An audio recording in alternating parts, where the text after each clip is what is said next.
Странска инвестиција вредна 11 милиони евра влегува во Македонија, најави од владата.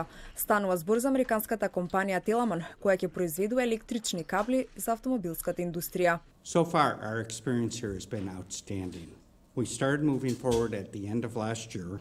Ги вработивме нашите први вработени во јуни и сега започнуваме веќе со вработување на следниот бран на вработени во текот на следните неколку недели. Очекуваме до крајот на оваа година да имаме 50 вработени.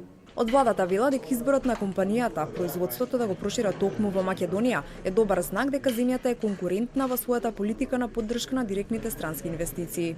Тие ќе инвестираат на почетокот 4 милиона евра, ќе вработат 300 вработени, а плановите се до крај да нивниот инвестиционен процес се заврши на 11 милиона евра со 600 вработени. Дека владата се фали со туѓи проекти и инвестиции сработени од претходната власт, реагира од опозицијската ВМРО ДПМН. Инвестициите на компанијата Теламон и американската компанија Догачи и Камен Темелни ќе се случи наредната недела се дел од пакетот на 60 странски компании со кои беше во напредни преговори владата на ВМРО ДПМН и е вистинска штета што од 60 компании досега владата на СДСМ реализираше само 2 инвестиции.